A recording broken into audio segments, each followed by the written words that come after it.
Bueno, muy buenos días, buenas tardes, buenas noches, estimados y estimadas participantes, dependiendo a la hora en la que ustedes van a poder oírme, van a poder verme a través de este medio.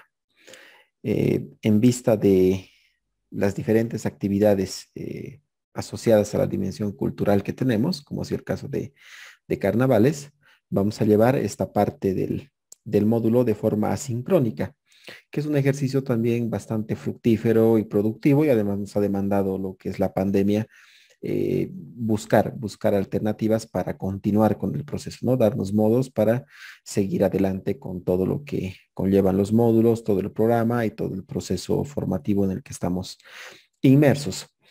Sin embargo, tratando de prever esta situación, en la sesión de inducción que correspondía precisamente a dar algunos detalles sobre los contenidos que nosotros tendríamos que desarrollar a lo largo de este módulo. Me atreví a incursionar ya con algunas preguntas, algunos conceptos esenciales para a partir de ellos y a partir de un proceso, espero ya consciente de estos conceptos, empezar a analizar, reflexionar, hacer una crítica concienzuda, sesuda de lo que es nuestro sistema universitario, de lo que es la educación, del papel de la sociología o nuestro papel, ¿no? Como maestros, como formadores, como parte de todo ese sistema. Habíamos visto en ese sentido un enfoque a tomar, y era el enfoque problemático. Me atrevería a decir que un enfoque problemático siempre ha estado presente. Bueno, no siempre, en cierto punto ya de la investigación científica y la manera en la que vamos abordando estos segmentos de lo que entendemos por realidad, ha estado presente un enfoque problemático, al igual que el pensamiento complejo, ¿no? Morin se encarga de mostrarnos en su momento que la complejidad siempre ha estado presente, incluso desde Lucrecio, ¿no? Mucho antes de Cristo. Y esto justamente no era consciente. Lo que es complejidad, complexus, todo este bagaje teórico y profundo que Morín expone, simplemente no era consciente, ¿no? No se hacía mención de él y no se reflexionaba sobre ello, pero estaba implícito en la práctica, ¿no? En la manera en la que se reflexionaban otros aspectos de la realidad. Y pasa lo mismo con el problema o con el enfoque problemático. Es algo que sobreentendemos en el campo de la educación, desde la educación regular hasta la educación superior. Llámese pregunta problematizadora, pregunta de investigación, problema de investigación. Suponemos que este problema, siempre asumimos un problema para poder profundizarlo, para encontrar una solución. Puede ser un vacío de conocimiento, es la expresión más clara en esta pregunta, en esas preguntas de investigación, ¿no? Vacíos teóricos que, por ejemplo, a nivel de licenciatura, en nuestras universidades, en la San Simón, en la Católica y en otras, se trabaja todavía a nivel de licenciatura, ¿no? Preguntarse por estos vacíos de conocimiento. Sin embargo, es algo muy distinto hacer de este problema y de este enfoque problemático algo consciente. Y veremos que me refiero a consciente cuando eh, tomo el objeto y lo hago parte de mi subjetividad. Y hacer parte el objeto de mi subjetividad me permite reflexionarlo, me permite hacer una crítica de él y veremos que eventualmente me permite transformarlo. De ahí que se justifica la teoría del doctor Carlos Álvarez de Sayas, que justamente tiene ese denominativo, ¿no? Teoría de los procesos conscientes. Entonces, este enfoque problemático es relativamente reciente en la experiencia, en la práctica, y en este proceso tan particular de reflexión que nosotros estamos encarando, y nos veremos al mismo tiempo que en esta teoría de los procesos conscientes, el problema ya es un componente más, ¿no? Es un elemento más que se debe tomar en cuenta y que se debe trabajar y que cumple como parte de una estructura una función. Habíamos definido que un enfoque es una manera particular de acercarse a un objeto de estudio, ¿no? Es una manera particular. Dentro de una investigación, dentro de sus trabajos de tesis, el enfoque, no tomamos un solo enfoque, podemos tomar más de uno, ¿no? Podemos tener enfoques variados porque esto le da, de alguna manera, no solamente condiciona, algunos lo toman en ese sentido, no condiciona, pero yo lo tomaría más en el sentido de que influye significativamente en los distintos métodos, técnicas e instrumentos que posteriormente vamos a utilizar para poder profundizar en el objeto, para ver cuál es su estructura, su dinámica, ¿no? Cómo, por qué se comporta de esa manera. Eh, el enfoque que nos permitiría encarar también al mismo tiempo nuestras tesis bajo esta línea de la teoría de los procesos conscientes, es un enfoque problemático, ¿no? Sumado a otros enfoques que también están ahí. De esto habíamos llegado a reflexionar ya lo que es un problema. ¿Qué es? Si es un enfoque problemático, ¿qué podríamos entender por problema? Y llegamos a la conclusión en función a algunas preguntas que hicimos, algunas cuestionantes que surgieron en la sesión, que un problema podría entenderse como una situación de la realidad que por su configuración genera una necesidad en el sujeto, en nosotros, investigadoras, investigadores.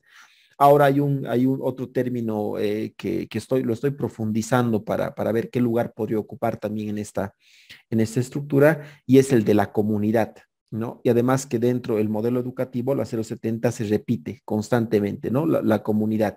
Es más, había un colega que mencionaba y decía, ¿no? Los problemas ya no los selecciona el sujeto.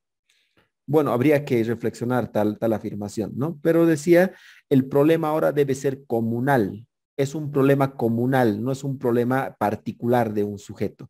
Y este concepto de comunidad está muy fuerte en el actual modelo educativo y por ende también en sus distintas instancias de educación superior va primando, ¿no? Y en muchos de los documentos que se están produciendo hoy en día en relación a lo que es el sistema educativo y que de alguna forma viene a ingresar a la educación superior, sí, tiene su asidero, todavía no está tan difundido como esto de lo holístico también, que es otro de los términos que se maneja bastante, pero ya tiene un lugar. Ya se puede apreciar algunas investigaciones en el área de pedagogía en las universidades públicas y también privadas, donde ya se toca el tema de lo comunal, de lo comunitario, ¿no? Del problema comunitario.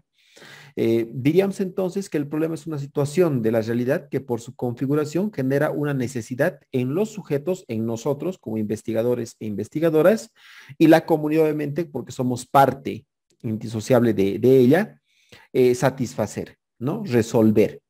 Es una necesidad insatisfecha. De ahí que el problema en su forma consciente es relativamente reciente en las investigaciones. Ahora ya hace parte de una estructura que será también nuestra tarea seguir profundizando y reflexionando sobre ella, pero tiene una doble dimensionalidad. Una dimensión, es decir, su alcance, el alcance que se refiere, tiene una dimensión subjetiva que está expresada por la necesidad, esta necesidad insatisfecha, y por otro lado tiene una dimensión objetiva, que es el objeto. Objeto sobre el cual nosotros accionamos dentro de la investigación, eventualmente en proyectos educativos, y transformamos el objeto, es decir, su expresión objetiva, para satisfacer la necesidad. Una vez que tenemos un objeto en su forma inicial, que es el problema, tendremos un objeto en su forma final, ¿no? Y esta aspiración que es el objeto pensado en su forma final, transformada, que obviamente va a satisfacer esa necesidad. Sin embargo, este proceso consciente, hacer el problema consciente, implica mucho más. Si yo tengo una definición de este problema, ¿Por qué no tomamos todos los problemas que nosotros a diario vamos experimentando, que van además surgiendo? Esto es, me atrevería a decir, normal, natural en las sociedades, que vayan surgiendo problemas en sus distintas dimensiones. ¿Por qué no tomamos todos los problemas? Eh, y esto es sumamente importante porque nos ayuda también a construir y a precisar por qué asumimos cierto tipo de problemas en nuestros trabajos y otros los dejamos a un lado, ¿no? O entendemos que son otros es otro el personal capacitado que se va a encargar de solucionar estos problemas. Y vimos que hay problemas que el doctor Carlos denomina profesionales, ¿no? Problemas profesionales. Me agrada más a mí la idea cuando él entabla estos problemas como problemas complejos, ¿no? Problemas complejos. Podríamos hacer aquí una distinción, si se quiere, entre lo que es un problema complejo y un problema complicado. La definición de lo que es complicado y de lo que es complejo, se las dejo a todos y todas ustedes. Ya lo vimos en el módulo pasado, hicimos esta comparación, ¿no? Hasta qué punto un problema es complicado, qué implica esto de ser complicado y qué es complejo, ¿no? Sin que se excluya uno al otro. Evidentemente hay un punto en el que un problema complejo también tiene su grado de complicación, ¿no? Para poder resolverlo, para poder encararlo, para poder profundizarlo. Y los problemas complicados sí pueden tener un grado de complejidad, pero hablando de grados, obviamente hay ciertas situaciones de la realidad que son mucho más complejas, significativamente más complejas, y otras que son más complicadas de resolver, ¿no? Entonces tendríamos, si vale acaso esta distinción, ciertos problemas, diríamos, más simples y ciertos problemas mucho más complejos, ¿no? Para encarar. Y entendemos, y además el doctor Carlos también hace esta distinción, que estos problemas simples, lo pongo entre comillas porque no es que sea de esa manera tal cual, no es, ni la realidad es tan simple como para llegar a esa conclusión, pero esta apariencia de simplicidad que tienen, en muchos casos requieren simplemente de un personal instruido, ¿no? Instruido en el tema. Sin embargo, tenemos problemas profesionales, problemas complejos. Es algo que está abierto todavía. Hace no mucho conversaba con un colega, Aidel, que hace parte también de Alce Consultores, y él mencionaba que la postura que tenía reflexiva era que un problema profesional no necesariamente es un problema de la ciencia, ¿no? La ciencia es demasiado amplia, decía él, como para decir, hace parte de la ciencia. El problema no necesariamente tiene que ser tal vez un problema científico, ¿no? O hacer parte de ese criterio. Pero bueno, es algo que tenemos todavía que reflexionar, ¿no? Aquí nada está concluido, queda todavía abierto para seguir profundizando. Entonces, tal vez uno de los criterios centrales para que nosotros digamos, este es un problema que podemos tomar, podemos asumir y podemos profundizar, es un problema que requiere ya no solamente de una instrucción, sino requiere de una aplicación de técnicas e instrumentos de rigor científico, ¿no? De una comprensión además de los mismos para lograr dilucidarlo, para poder profundizarlo y para poder sacar de relieve las relaciones esenciales, su estructura interna, la estructura interna que la compone y las relaciones esenciales de estos componentes que hacen parte de su o que conforman su estructura, ¿no? Entonces, estos problemas que nosotros asumimos, los asumimos porque requieren de estas técnicas, instrumentos, métodos, técnicas, instrumentos de rigor científico, ¿no? A diferencia de otros problemas que, como les decía, simplemente con un grado de instrucción y ciertas herramientas mucho más básicas podemos llegar a resolver.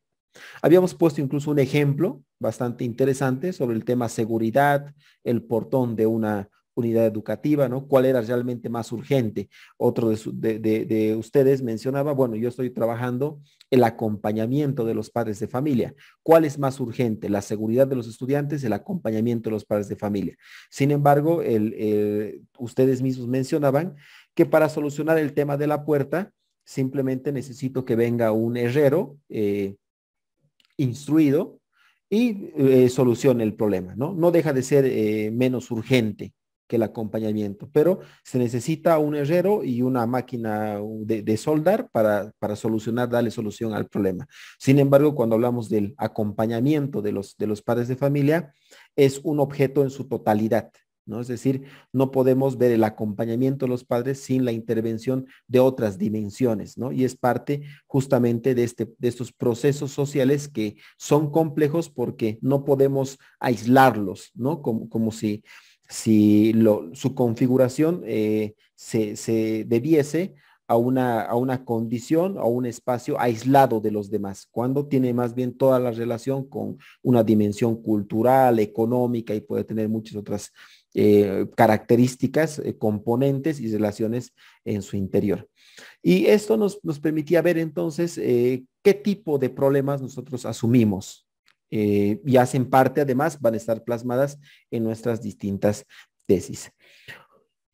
Otro de los conceptos tal vez que yo los y las invitaría a profundizar, se les va a dejar un texto, un documento ahí para que lo revisen, lo estudien, si les es posible yo les recomiendo que lo estudien, que lo vean más de una vez, lo lean más de una vez para poder eh, comprenderlo a cabalidad, es el de vinculación. Este concepto es el de vinculación, que se utiliza bastante en la educación superior, educación incluso inicial mexicana. ¿Por qué? ¿Por qué el de vinculación? Porque es un proceso, ellos entienden la vinculación como un proceso sistemático, ¿no? Sistemático que requiere además estas prácticas, por ser sistemático, planificadas, ¿no? Planificadas, coherentes y además que continuamente se tengan que evaluar, que sean continuamente evaluadas, ¿no? Que tiene que haber un seguimiento al respecto donde estos distintos componentes académicos, también obviamente administrativos, de lo que denominamos instituciones de educación superior o las universidades, se relacionen entre universidades, entre los sujetos que componen las universidades, entre universidades y eventualmente entre las personas externas a la universidad y organizaciones también externas. ¿Mm? Esto con el afán de desarrollar eventualmente una serie de acciones, ¿no? O lo que ellos denominan proyectos que beneficien a ambas partes, tanto a la universidad como a la sociedad en general, ¿no? Entonces, aquí cada uno cumple una función. En este caso, la sociedad tendrá que llevar consigo ciertas y proporcionar ciertos recursos, ciertas herramientas, un campo laboral a los profesionales que salen de la universidad y al mismo tiempo la universidad tendrá que proveer de servicios profesionales, ¿no? Profesionales también a las empresas y a estas organizaciones, ¿no? Tendrá que proveer de profesionales capacitados, me atrevería a decir un poco más allá, incluso competentes, ¿no? Tomando en cuenta la habilidad, la capacidad y la competencia, desarrollar profesionales que hayan desarrollado dimensiones subjetivas, obviamente subjetivas, no solamente a un nivel instructivo.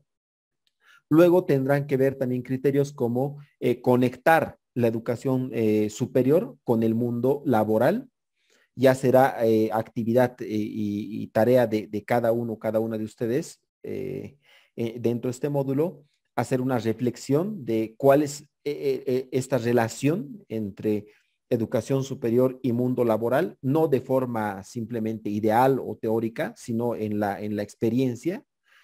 Podrán ustedes reflexionar y analizar qué es lo que está pasando entre estos dos campos. Pero la idea central es que la universidad tenga un asidero en el mundo laboral, ¿no? Que la sociedad le pueda proveer a la educación superior con un espacio de trabajo para sus profesionales y con esto aprovechar al máximo no me gusta mucho el término herramienta educativa, ¿no? Como si fuese una herramienta educativa, nada más la formación superior. Pero bueno, se lo toma todavía en esos términos y, por ejemplo, en la educación mexicana, educación superior mexicana, se considera algo totalmente viable, ¿no? Como la universidad como una herramienta educativa. Que forma recursos humanos y al mismo tiempo los va actualizando, ¿no? Los actualiza para que cada vez respondan a los cambios acelerados, además que tiene la sociedad y por ende que afecta a las distintas organizaciones y empresas que se tienen ahí.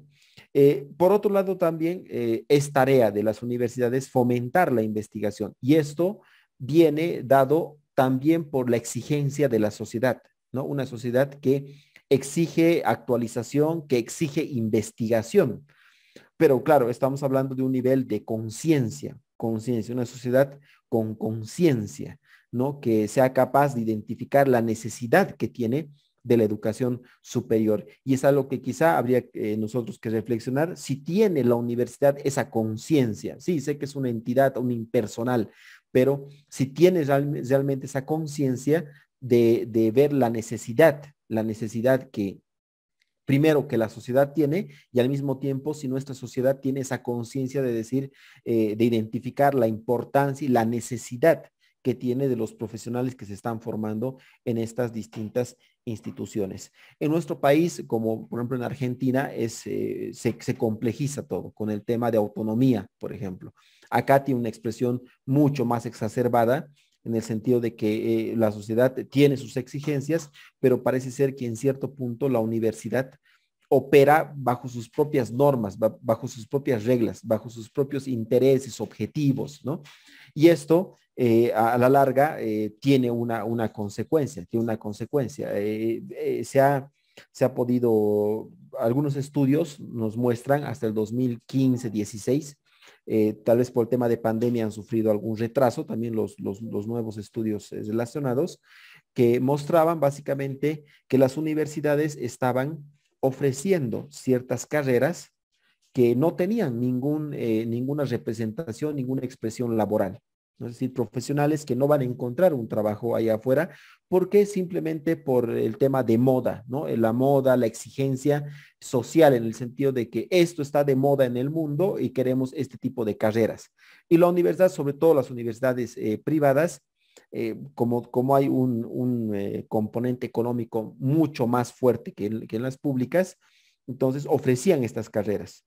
Y claro, los estudiantes asumían las carreras pensando en el futuro, ¿no? Esto va a ser como la carrera del futuro, voy a tener un espacio laboral y resulta que al terminar ya había cambiado, había mutado todo lo que es la estructura social y ya no había dónde trabajar o simplemente no había todavía ese espacio o la necesidad de ese tipo de profesional para poder insertarlo al mundo laboral. No es una relación bastante compleja, pero la investigación es fundamental, ¿no? El tema científico también es otra parte esencial, lo que realmente podemos asumir como ciencia, como la definimos y los procedimientos que nosotros vamos aplicando, que hoy en día, incluso en nuestro país, esto obviamente cada uno y cada una podrá reflexionarlo, ha chocado con lo que es el modelo educativo, porque el modelo educativo tiende a una negación de la ciencia en el sentido de que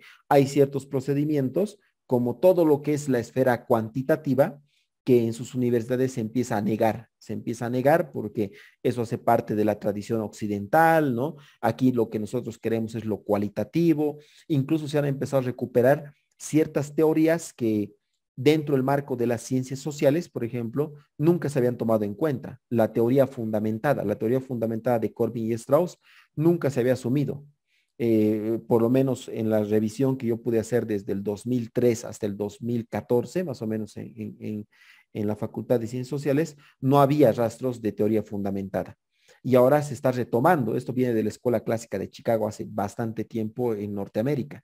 Y ahora se está queriendo retomar porque es la forma de brindarse, llegar a la comunidad, pero construir saberes locales, ¿no? Es la idea, construir saberes locales, pero tienen esa gran dificultad de que ya no podemos generalizarlos, porque muchas veces las formas de proceder al interior responden a ciertas características del contexto y de la localidad, pero que un profesor o un docente de otra comunidad, de otra localidad, no termina de entender, ¿no? Es algo bastante curioso, es importante, es interesante también abordarlo, y lo pude ver en alguna investigación donde se utilizaba la técnica de los sueños, ¿no? Es decir, de interpretar en el lugar que hacía el investigador, interpretaba los sueños, sus sueños para poder escribir. Y claro, esto, si nosotros lo ponemos en contraste con lo que entendemos por científico, no hay una manera en la que podamos decir esto se tiene que validar o de alguna forma tiene una capacidad de valoración, de un acercamiento riguroso, comprobable, ¿no? Verificable. Parece ser que carece de todos esos criterios, pero es algo concreto, es algo real que se está haciendo, y hay tal vez un desfase entre lo que es la educación superior y todo este proceso que se ha iniciado para dejar de lado prácticas que entendíamos eran occidentales y por tanto son coloniales, son colonizantes, colonizadores. Y bueno, nuestra sociedad y nuestra realidad en este momento con estos cambios educativos. Nos da mucho que pensar, mucho que reflexionar y seguir profundizando, ¿no? Y por último, siempre digamos que las empresas y organizaciones que tendrían que estar cercanas a la educación superior, ¿no? Es más, relacionadas muchas de ellas con su claustro, siempre piden que se aumente la competitividad.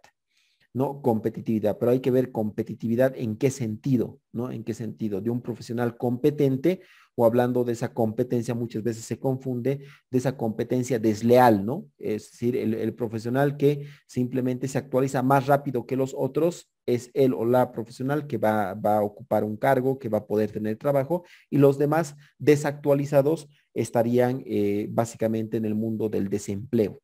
Este tipo de criterios, por lo menos estos 4 criterios: proveer de servicios profesionales, conectar la educación con el mundo de trabajo, fomentar la investigación y el desarrollo con base científica y tecnológica, y aumentar esta competitividad. Son tal vez cuatro criterios que rondan y hacen la estructura de lo que denominaríamos vinculación, ¿no? La vinculación que debería tener la universidad con su sociedad, con los gobiernos, con organizaciones que hacen parte de ella, y tal vez podrían establecerse en ese sentido ciertas relaciones mucho más adecuadas y saludables para estas distintas instancias. Sin embargo, como les digo, esto es a un nivel teórico, a un nivel un poco ideal, ¿no? En el sentido de cómo debería ser, pero es realmente así. Hará parte de la actividad que ustedes tienen, de la reflexión que deben encarar.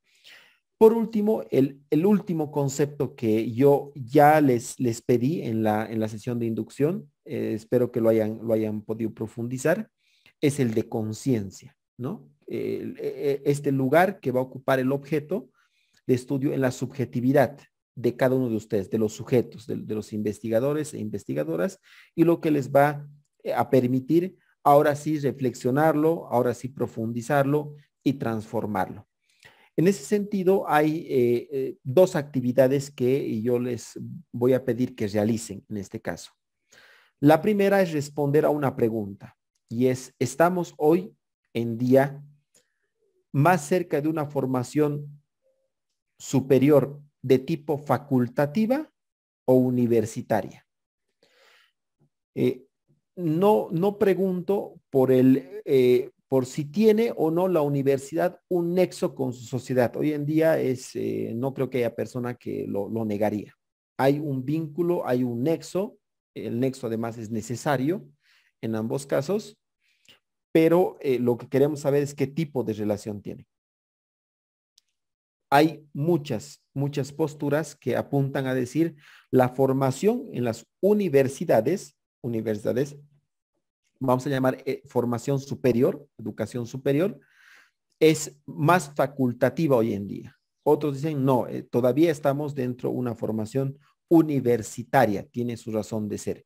Pero para esto, lo que se les va a pedir es que extraigan ustedes dos definiciones de lo que se podría entender por universidad y dos definiciones de lo que podríamos entender por facultad dentro del marco, obviamente, de la educación superior. Y ustedes verán cuál de ellas se ajusta a las necesidades actuales, ¿no?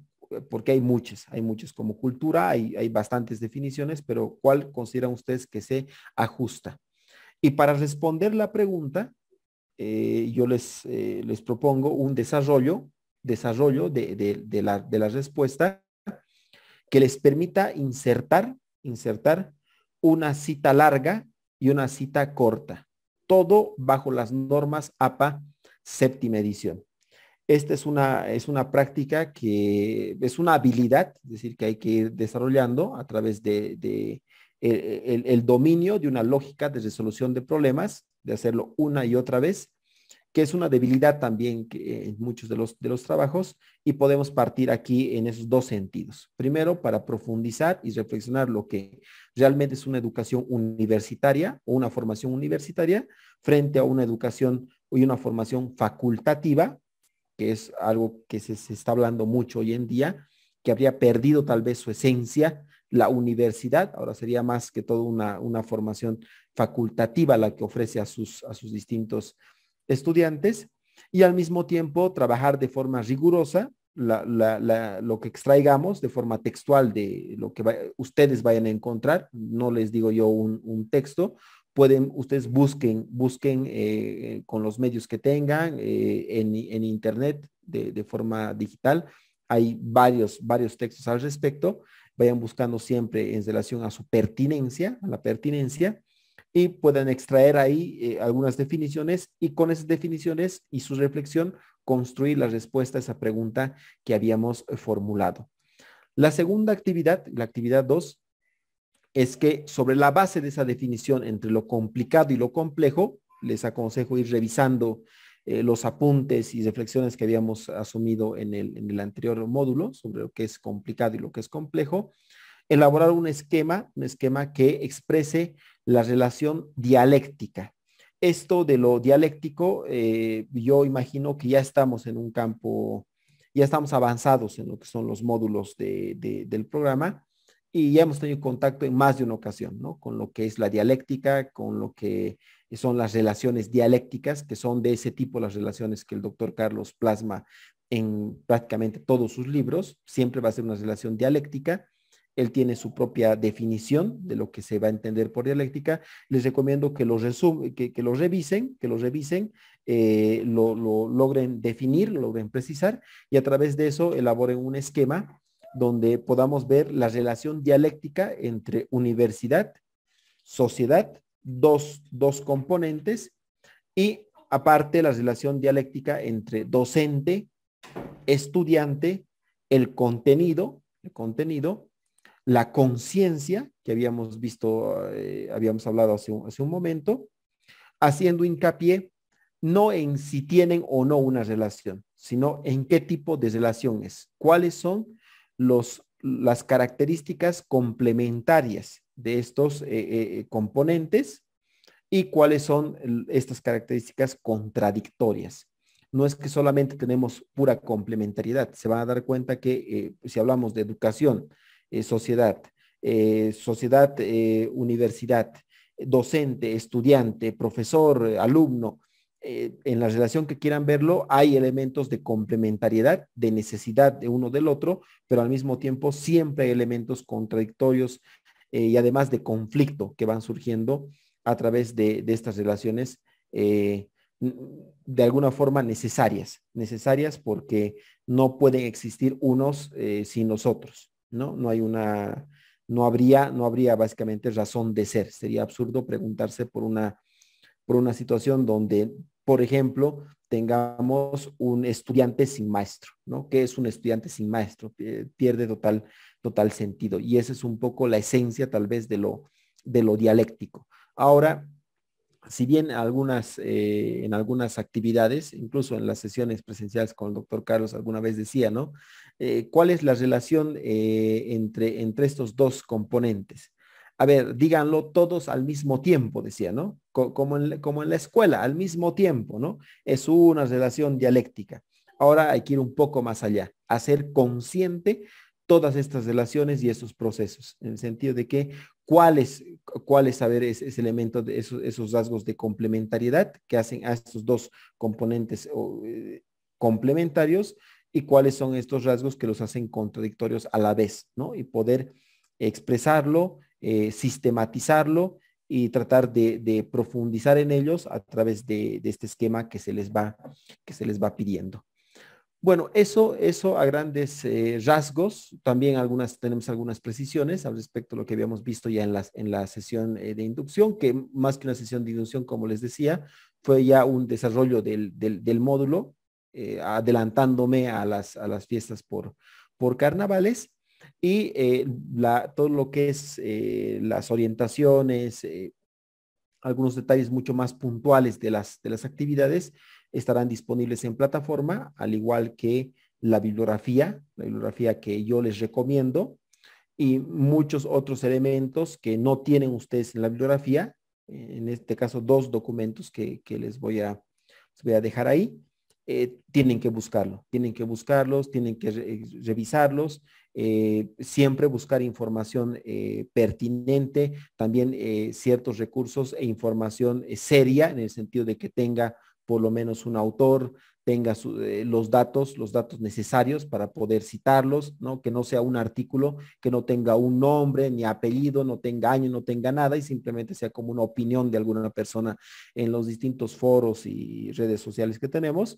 Entonces hay que empezar a buscar, hay que empezar a discriminar también la información para poder asumir aquella que es seria, que es de producción seria, y tratarla de una manera adecuada, ¿no? Adecuada para no incurrir en esto del plagio o simplemente apropiarnos, adueñarnos de ideas que no son nuestras, ¿no? Nos permiten reflexionar, nos permiten profundizar, pero tenemos que respetar, al igual que nosotros esperaríamos que respeten nuestras ideas y nuestra producción, aquello que otros autores, hombres, mujeres como ustedes, están produciendo, están profundizando y lo están presentando, ¿no? Para que nos podamos orientar y podamos a partir de ello también continuar reflexionando.